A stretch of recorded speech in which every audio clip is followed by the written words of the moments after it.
अस्सलाम वालेकुम। Pakistan economy watch के लेटेस्ट एडिशन में खुश आमदीद। मैं हूं इमरान सुल्तान।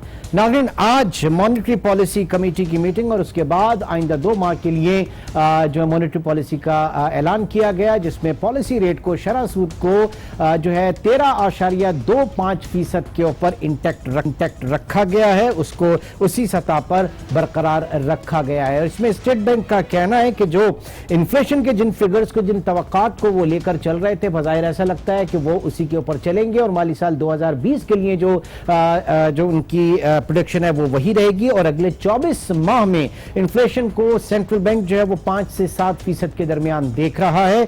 दूसरी वजह जो आज कही गई कि रियल, एक्सटर्नल और फिस्कल सेक्टर पे मॉनेटरी पॉलिसी, जो पिछली पॉलिसी थी, उसके मस्बत असरात देखे जा रहे हैं। मजीद ये भी कहा गया आज की मॉनेटरी पॉलिसी स्टेटमेंट में कि जो मार्केट बेस एक्सचेंज रेट जो लेकर आए गए, जो सिस्टम लेकर आया गया है, उसकी वजह से हम देख रहे हैं कि एक्सचेंज रेट में थोड़ा सा इस्तेहकाम है। ये अलग बात कि इस वक्त कुछ लोग कह रहे हैं कि 10% जो है करेंसी आपकी अंडर वैल्यू है। आगे बढ़ते हैं। मजीद ये भी कहा गया कि जो करंट अकाउंट डेफिसिट रहा FY19 का 32% उसमें कमी, एक्सपोर्ट्स 11% पाकिस्तान की बढ़ी, जबकि इंपोर्ट्स में 25.8% कमी देखी गई और करंट अकाउंट डेफिसिट जुलाई का जो है वो $579 मिलियन पे इंटैक्ट कर दिया। इस तरह से मजमूई तौर पे रिजर्व्स के हवाले से भी कहा जा रहा है। अब जाहिर है कि इन तमाम चीजों से हटके, जिनकी वजह से आज गवर्नर, स्टेट बैंक और मॉनेटरी पॉलिसी कमेटी ने जो है एक अच्छी चीजें बताई हैं, लेकिन एक बहुत बड़ा सवाल के निशान इस वक्त आ रहा है जो मौजूदा गल्फ में, सऊदीया में हमने देखा कि वहां पे आरामको की जो तंसीबात के ऊपर हमला हुआ, जिसके बाद जो है कहा यह जा रहा है कि ऑयल प्राइसेस जो हैं वो काफी हद तक बढ़ जाएंगी। और आज बिजनेस रिकॉर्डर में $100 पर बैरल की भी बात की गई, जो पाकिस्तानी मईशत के लिए यकीनी तौर से बहुत ज्यादा परेशान कुन सूरत हाल होगी। इस तमाम मजमूई सूरत हाल पर हम बात करेंगे। आज स्टूडियो में हमारे साथ मौजूद है जनाब आरिफ हबीब साहब, चेयरमैन आरिफ। बहुत शुक्रिया आरिफ साहब प्रोग्राम में तशरीफ आवरी का। सबसे पहले इंटरेस्ट रेट्स के हवाले से बात करते हैं। मुशीर खजाना का जो स्टेटमेंट है वो ज़ाहिर है कि एक सरकारी बयान उनका, जिसमें उनका ये कहना है कि मईशत जो है बहरान से निकलकर और इस्तेहकाम की तरफ उसकी जानिब जो है वो गामजन हो गई और इकनॉमिक इंडिकेटर्स जो है वो भी इस तरह के बतलाए जा रहे हैं। नाउ, पाकिस्तान में कारोबार करना 13.25% जब आपकी शरह सूद हो, पॉलिसी रेट हो और एक्सचेंज रेट $155-56 के ऊपर, आप समझते हैं कि पाकिस्तान का ताजिर और सनतकार भी हुकूमत की इस वक्त जो बात कही जा रही है उससे मुतमईन है? देखिए, एक जो एक्सचेंज रेट है उस पे तो आई थिंक लोगों ने जो है वो एक कंप्रोमाइज़ कर लिया है और वो समझते हैं कि अब जो कुछ होना था वो हो गया। और ये एक्सचेंज रेट जब गिरता है तो उसके कुछ फ़वाइद भी होते हैं, नुकसानात होते हैं कि जो इन्वेस्टर्स हैं, ख़ास तौर पे जो रीसेंट इन्वेस्टर्स होते हैं, वो रॉन्ग फुट पे आ जाते। और लेकिन at the same time export industry को जो है वो सेक्टर को उसका फ़ायदा होता है और ज़ाहिर है इम्पोर्ट महंगी हो जाती है तो उसमें कमी आती है इम्पोर्ट में।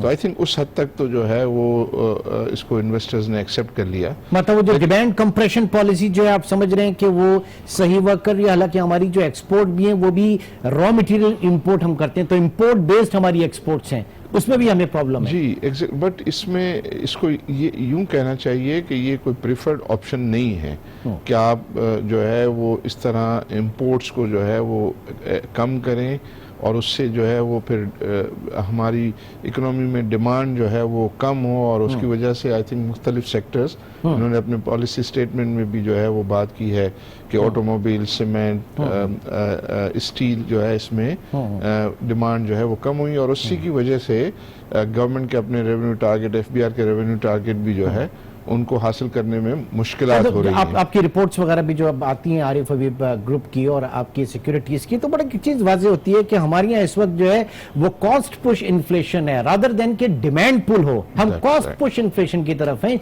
चीजें महंगी है, खाम माल महंगा है, इसलिए हमारी महंगाई है। और मैं तो इमरान ये कहूँगा कि ये जो इन्फ्लेशन है ज़्यादातर वो रुपए की वैल्यू गिरने की वजह से है ज़्यादातर, और वही जो आप कह रहे हैं कि कॉस्ट पुश है और उसकी वजह से जो है हुआ है। तो मैं जो आपका सवाल था उसके जवाब में ये कह रहा था कि एक्सचेंज रेट पर तो जो है वो लोगों ने एक किस्म का उसको एक्सेप्ट कर लिया है, लेकिन जो दूसरा सबसे अहम जो चीज़ है इस वक्त पॉलिसी वो है इंटरेस्ट रेट। और वो इंटरेस्ट रेट जो है या पॉलिसी रेट जो आप जिसको आप कहते हैं, इसमें नंबर्स जो है मेरे मुताबिक तो ये सजेस्ट करते थे कि इसमें एक डिक्लाइन का सिग्नल मार्केट को देना बनता था। क्योंकि जब फाइनेंस मिनिस्टर ने जैसे कल अपनी प्रेस कॉन्फ्रेंस में भी कहा और हमारी जो मीटिंग हुई थी प्राइम मिनिस्टर के साथ, उसमें भी कहा कि जो ये इन्फ्लेशन जिस तरीके का वो एक्सपेक्ट कर रहे थे उससे कम है। अच्छा। और उससे अगर कम है तो मैं तो कम से कम ये एक्सपेक्ट कर रहा था कि ये कि 25 बेसिस पॉइंट के करीब जो है गिरे। शायद जो है आज सुबह, चूंकि ये जो इंसिडेंट हुआ सऊदी अरब का, उसकी वजह से जो इंटरनेशनल मार्केट ऑयल की बढ़ी है, उसका मुमकिन है कि मॉनेटरी पॉलिसी लास्ट मोमेंट में हो सकता है, क्योंकि उन्होंने कहा कि 4C पॉलिसी हम रखेंगे तो इसके ऊपर तो शायद उसके असरात जो है वो आ सकते हैं इन्फ्लेशन के नंबर्स पे। तो मुमकिन है कि ये सोचा हो कि ज्यादा सेफ ये है कि हम जो है उसको कोई चेंज ना करें। ठीक है। और कोई चेंज ना करें, अगर ये कम होता तो आई थिंक मार्केट सेंटिमेंट के लिए बहुत ही अच्छा होता। और जो सेंटिमेंट पिछले वो टी बिल्स ऑक्शन वगैरह की तरफ से जो आ रहे थे उसमें पार्टिसिपेशन, तो वो बड़े एविडेंट सिग्नल्स है कि अब कम से कम बढ़ेगा नहीं तो आप देखें या तो स्टेबल रहेगा या फिर थोड़ा सा हल्का नीचे आना शुरू हो जाएगा। बहुत सही कह रहे हैं कि आप वो भी सजेस्ट कर रहे थे कि अब ये जो इंटरेस्ट रेट है वो पीक हो गए हैं और उनसे जो है वो नीचे ही उनको जाना चाहिए, कोई बढ़ने का तो सवाल पैदा नहीं होता। बट जाहिर है I think monetary policy committee ने ज्यादा जो है वो कंजर्वेटिव तरीका अपनाया और उन्होंने फॉरवर्ड लुकिंग अप्रोच उन्होंने रखी, जैसे कि लास्ट गवर्नर स्टेट बैंक ने कहा भी था इसमें। नाउ आरिफ साहब, oil prices, international oil prices, इससे पहले लास्ट जो आपके साथ मेरी सिटिंग थी आपने कहा उस वक्त बात हो रही थी ईरान के ऊपर जो सैंक्शन लगने वाले थे, एंड यू सेड कि क्योंकि ग्लोबल इकोनॉमिक स्लो डाउन होगा लिहाजा ऑयल प्राइसेस कम होंगे और पाकिस्तान मेजर बेनिफिशियरी होगा, और ऐसा ही हो रहा था ये कल के इस इंसिडेंट से पहले। अब क्या देख रहे हैं? आई थिंक ये अब वो ये कहा जा रहा है कि अगले 2 दिनों में जो है सऊदी गवर्नमेंट ये अनाउंस करेगी कि इनकी फील्ड्स दोबारा प्रोडक्शन में कैसे कब आ जाएंगी। और फिर ये है कि यूएस ने ये कहा है कि वो अपने स्ट्रेटेजिक रिजर्व्स को अलाउ करेंगे कि उसमें से भी जो है वो आप रिजर्व्स को यूज़ कर सकते हैं। तो ज़ाहिर है पहले शुरू में जो है वो प्राइसेस बहुत ज़्यादा बढ़ी थी, फिर उसके बाद थोड़ी सी जो है वो एडजस्टमेंट हुई है। तो मुझे लगता है कि वो डिपेंड करेगा अगले 2 दिनों में सऊदी गवर्नमेंट की तरफ से अनाउंसमेंट कि ये जो इनकी ऑयल फील्ड्स हैं वो दोबारा प्रोडक्शन में कब आ जाएंगी। अगर वो प्रोडक्शन में जल्द आ जाने की खबर होगी तो डेफिनेटली, चूंकि ओवरऑल इंटरनेशनल जो इकोनॉमीज हैं वो उसमें इतनी स्लो डाउन है और वो स्लो डाउन की वजह से जो है वो ऑयल प्राइसेस कम रहेंगी। लेकिन अगर खुदा ना खास्ता कोई ज्यादा वक्त लगेगा उनकी प्रोडक्शन में वापस आने में तो ज़ाहिर फिर वो एक शॉर्टेज का जो है वो सिनेरियो बनेगा और उसमें फिर पॉलिटिकल साइड पे वो जिस तरीके से ईरान के हवाले से कहा जा रहा है कि उसको अमेरिका जो है वो 21 समझ रहा है इस वक्त, और आगे जो सऊदी की सूरत हाल होती है, अगर खुदा ना खास्ता कोई कशीदा सूरत हाल होती है तो वो भी बड़ी खतरनाक, वो रिस्की है। बिल्कुल सही, वो एक रिस्क है और लोग जो है वो उस रिस्क को जानते हुए ज़ाहिर अपने अपने सब स्ट्रेटेजिक रिजर्व्स जो है वो बढ़ाएंगे अपने मुल्कों में कि ताकि जो है किसी किस्म का अगर खुदा ना खास्ता कोई ऐसी इवेंचुअलिटी हो जाती है तो उस सूरत में कोई किसी मुल्कों में जो है ऑयल का शॉर्टेज ना हो। आरिफ साहब, पीपल्स पार्टी और नून लीग, इन दोनों की गवर्नमेंट्स में हमने देखा कि एक को ब्लेसिंग मिली $23 पर बैरल ऑयल प्राइसेस के नीचे, एक को मिली $35 पर बैरल, और ऊपर हमने $140 पर बैरल के ऊपर भी देखा। कोई ऐसा तरीका है, कोई ऐसा आप समझ रहे हैं कि हम हेज कर सकें अगर ऑयल प्राइसेस नीचे 20, 25, 30, 35, आज के हालात में अगर 40 भी आ जाएं तो बड़ी अच्छी प्राइसेस होंगी? क्या हमारे यहाँ कुछ ऐसा इंतजाम हो सकता है कि हम स्ट्रेटेजिक रिजर्व्स के हवाले से चलें, या अगर आप स्ट्रेटेजिकली उसको रिजर्व ना कर सकें तो आप कैपिटल मार्केट्स में चले जाएं, इंटरनेशनल मार्केट्स में चले जाएं, वहां पे जाके कुछ हेजिंग करें? कोई हेजिंग टूल है हमारे पास कि नहीं है? टूल्स तो अवेलेबल हैं और ये जब नीचे प्राइसेस थी, जब $30 भी आ गई थी तो ये बहुत ज़्यादा डिस्कशन होती थी और गवर्नमेंट को ये सजेस्ट किया जाता था। लेकिन आई थिंक गवर्नमेंट ऑफिशियल्स में इतनी हिम्मत नहीं है कि वो इस मतलब किस्म का हिम्मत क्यों नहीं है? आप तो हर जगह पे, हर प्लेटफॉर्म पे जाके आप डिस्कस करते हैं, और यहाँ पे भी हमें लोगों ने यही कहा कि लोग डरते हैं नैब से और इन सारी कार्रवाइयों से। तो नैब को भी पता होना चाहिए ये जो नेचर ऑफ बिजनेस है, हेजिंग, मतलब अगर $40 के नीचे आप 20 के नीचे फ्री में तो नहीं देखेंगे कि मार्केट आपकी बिल्कुल टर्न अराउंड हो जाए और तेल जो है वो फ्री में मिलने लगे। कहीं ना कहीं तो रिस्क लेना होगा, और खान साहब तो बड़ी इनोवेटिव आइडियाज के साथ आते हैं। वो तो बहुत ही, उन तक तो अगर ये बात जाएगी और यकीनन गई भी होगी तो वो तो रिस्क ले सकते हैं इसमें। आई थिंक मुझे डाउट है, क्योंकि जिस तरह GIDC का वो वापस लिया गया तो रिस्क लेने वाला शख्स तो वापस नहीं ले सकता है वो जो चीज़ है। लेकिन उसमें आई थिंक वो जो भी शख्स होता है उसका एक तो आपके मीडिया का बड़ा प्रेशर होता है। जरा सा मार्केट अगर गिर गई और उन्होंने किया तो पता नहीं मीडिया को भी समझाए ना, ये भी यहाँ पे मीडिया पे भी हम बता रहे हैं कि आप, आई थिंक वो समझदार तो है, लेकिन जरा उनका बिजनेस कारोबार जो है वो इस पर चलता है कि कंट्रोवर्सी पैदा की जाए। तो आप ये बताइए, GIDC का आपने तस्करा किया, क्या कहानी थी सर? ये वो फर्टिलाइजर वाले भी ले रहे थे और सब ले रहे थे कि इलेक्ट्रिक भी ले रहे थे, आगे दे नहीं रहे थे, और अक्रॉस द बोर्ड जो है वो लिया जा रहा था। 85% जो है वो होल्ड किया हुआ था, रिटेन किया हुआ था। 15% दे रहे थे, वो भी SMEs जो है वो दे रही थी। मतलब ये पाकिस्तान की आवाम जानना चाह रही है कि अगर रिलीफ देना था तो आवाम को देते, या अगर रिलीफ देना था तो अक्रॉस द बोर्ड देते, चंद मखसूस सेक्टर्स को दिया गया। फिर रिलीफ ही अगर देना था तो असेंबली में जाके इसके ऊपर डिबेट करते। एक बड़ा सवालिया निशान के ऑर्डिनेंस की सूरत में क्यों इसको लेकर आए? क्या चीज था सर ये? आई थिंक जिस तरह गलत फहमी आपको है, इस तरह ओवरऑल जो है वो मीडिया में गलत फहमी थी। अच्छी बात है कि आप क्लियर करें इस गलत फहमी को। जी, वही मैं कोशिश करता हूँ कि एक्चुअली जो है वो तो इस वक्त कोर्ट ऑर्डर्स थे ना, कोर्ट ऑर्डर्स ने प्रोहिबिट किया हुआ था कि गवर्नमेंट जो है वो GIDC कलेक्ट नहीं कर सकती, और मुख्तलिफ फोरम पे जो है वो ये ऐसे कोर्ट में जो है वो डिसीजन थे कि जिसके तहत जो है वो ये गवर्नमेंट वो GIDC कलेक्ट नहीं कर पा रही। मतलब कंपनियां कंज्यूमर से ले रही थी लेकिन गवर्नमेंट को जमा नहीं करा रही थी। सब में ये चीज जो है बात सही नहीं है। अच्छा, कई जगहों पे जो है वो नहीं ले रही थी, और जो है वो कई लोग अपने अकाउंट्स में उसको प्रोवाइड भी नहीं कर रहे थे। समझते थे कि ये देना नहीं बनता, लीगली भी नहीं बनता। फॉर एग्जांपल अगर आप हमारे ग्रुप का फर्टिलाइजर यूनिट देखें तो वो फर्टिलाइजर पॉलिसी 2001 के तहत जो है वो 10 साल के लिए एक फिक्स प्राइस पे गैस सप्लाई के लिए हकदार थे, और उसमें उस पॉलिसी के तहत ये अग्रीमेंट है गवर्नमेंट के साथ कि वो किसी भी तरीके से उस कमिटमेंट को जो 70 सेंट की जो है MMBTU गैस है उसको किसी तरीके से भी वो चेंज नहीं कर सकते। तो इसको समझते हुए 2012 में जो GIDC लगा था तो उन्होंने उनको एग्जाम किया था। फिर 2015 में जब डार साहब ने किया तो उसको उन्होंने जो है उस कमिटमेंट को ऑनर नहीं किया। जब ऑनर नहीं किया और हमने जाके बात की तो उन्होंने कहा सॉरी ये गलती हो गई है, इसको नहीं होना चाहिए था, हम इसको ठीक कर देंगे, लेकिन ठीक नहीं किया। इस नए ऑर्डिनेंस में भी जो है वो उसको उन्होंने एग्जाम किया हुआ है, तो वो चीज तो बनती ही नहीं थी जो चीज, और बाकी जो फर्टिलाइजर यूनिट्स हैं उनका भी जो है वो बनता नहीं था। उनसे बैठ के इसको इनिशिएट किया गया PTI गवर्नमेंट ने कि हम कोई out of the court settlement करें। तो जो पैसे नहीं मिलने थे गवर्नमेंट को वो गवर्नमेंट इस सूरत में कंप्रोमाइज करके रिकवरी उनकी बनती थी। जैसे ये जब इसको विड्रॉ किया गया तो उसमें भी जो है प्राइम मिनिस्टर ऑफिस ने ये कहा है कि अगर हम ये कोर्ट में जाएंगे तो ये रिस्क है कि हमें पूरा मिले या हमें कुछ भी ना मिले। सही। तो इस तरह ये कोई वन साइडेड गेम नहीं है।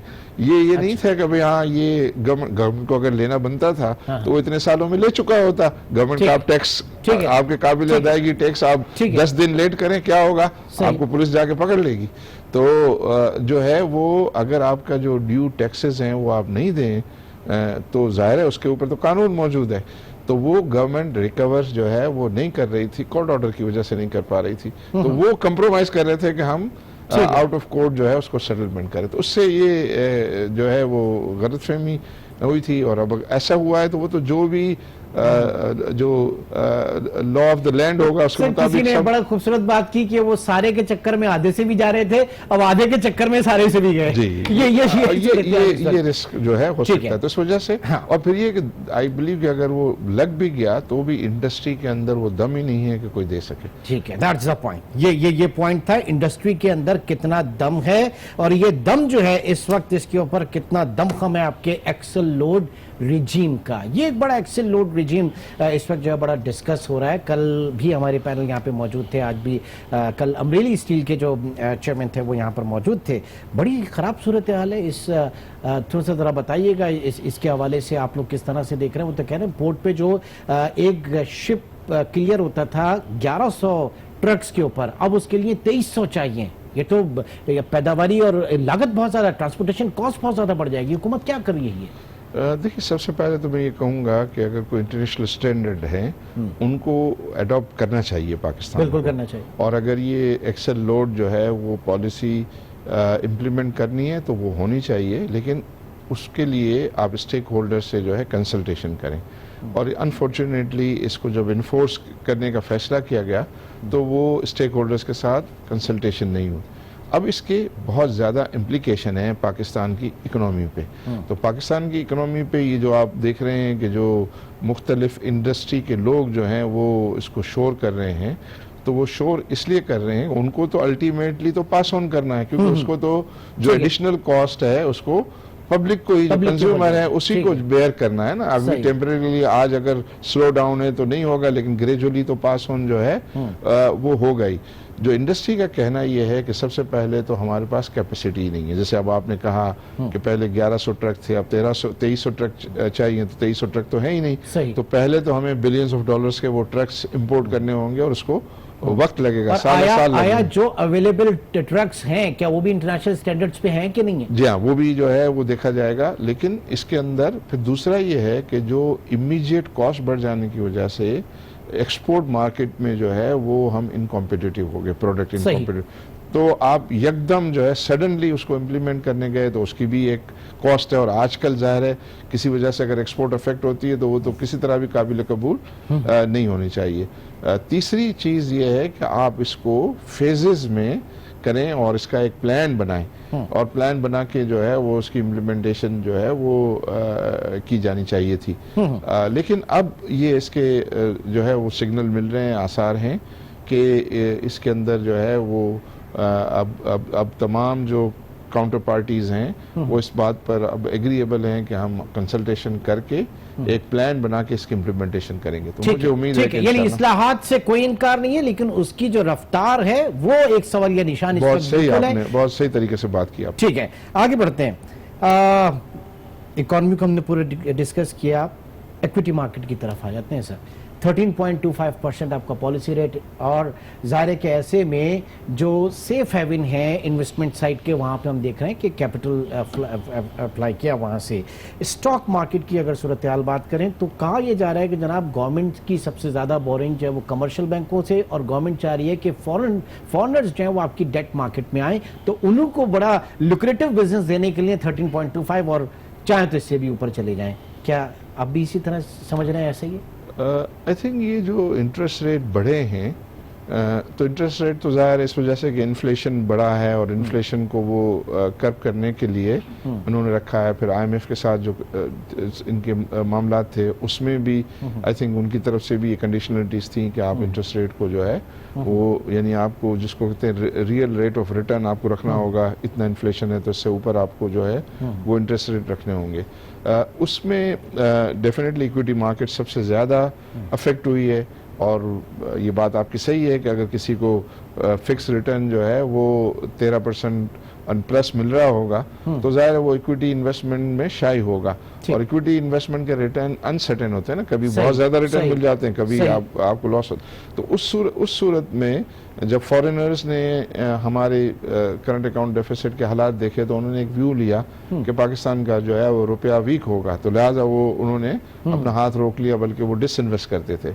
अब जबकि जो है ये डिवैल्यू हो गया है और जो वैल्यूएशंस हैं वो बहुत ही चीप आ गई हैं, यानी मतलब ऐसी तो कभी हिस्ट्री में जो है इस ठीक है। किस्म की ऐसी अट्रैक्टिव वैल्यूएशन जो है वो नहीं रही है। तो बहुत ही अट्रैक्टिव लेवल्स पे जो है ये इक्विटीज लेकिन सर उसके अवेलेबल है। बावजूद भी ये मतलब इन लेवल्स के ऊपर जाकर भी हम देख रहे हैं कि मार्केट में वो जो एक बाइंग स्प्री है जो ट्रिगर होना चाहिए वो नहीं है। और ये कहा जा रहा है कि जनाब फंड मैनेजर्स को भी कहा जा रहा है कि वो फॉरेन फंड्स जो हैं लेकर आए आपकी डेट मार्केट में, डेट इंस्ट्रूमेंट्स नहीं, जहां में, तक गवर्नमेंट बोरिंग्स के अंदर। इक्विटी का ताल्लुक, इक्विटी में तो अब थोड़ी सी स्टेबिलिटी आई, जो डाउनवर्ड ट्रेंड था वो रुका है। और कुछ अरसे से हम ये देख रहे हैं कि मार्केट में हम पॉजिटिविटी भी देखते हैं, या वो दिन भी देखते हैं कि जिसमें इंडेक्स पॉजिटिव होता है। आप तो रोजाना उसको अभी तो ऑयल प्राइसेस पे तो और ज्यादा बढ़ेगा, ऑयल प्राइसेस बढ़ेंगे तो यहाँ ये पे जो और आप बढ़ेगा। बात कर रहे थे कि जो फॉरेन इन्वेस्टर्स हमारी Hot money, fix hot money, hot money income जैसे। सिक्योरिटीज में इन्वेस्ट करें, आई थिंक वो एक्सपेक्ट करना जायज़ है। इसलिए जायज़ है कि जो डॉलर में इंटरेस्ट रेट हैं वो और जो रुपये में इंटरेस्ट है उसमें बड़ा गैप है। और वो जो बाहर से फिक्स इनकम सिक्योरिटी के इन्वेस्टर्स हैं वो अपनी इन्वेस्टमेंट का एक्सचेंज रिस्क कवरेज भी ले सकते हैं, और उसकी कॉस्ट देने के बाद भी उनके पास एक अच्छा स्प्रेड जो है वो बचता है। तो उसमें अभी एक टैक्स एनोमली थी, वो टैक्स एनोमली को जो है उन्होंने अभी लास्ट ईसीसी मीटिंग में ठीक करने का फैसला किया है। वो प्रोसेस पूरा हो जाएगा तो आई थिंक फिर इनफ्लो जो है वो हमें ज्यादा एक्सपेक्ट करना चाहिए। मईशत यकीनी तौर से उस डगर की जानिब है कि जहां पे आगे चल के एक उम्मीद की किरण और रोशनी है, लेकिन उससे भी पहले there are so many ifs and buts जो इस वक्त पाकिस्तान की इकॉनमी में है जिससे हमें निकलना है। ये तमाम डिस्कशन जो आज आरिफ हबीब साहब के साथ रहा, उम्मीद है आज का प्रोग्राम आपको पसंद आया होगा। इंशाल्लाह आपसे बात होगी। अपना बहुत ख्याल रखिएगा। अल्लाह हाफ़िज़।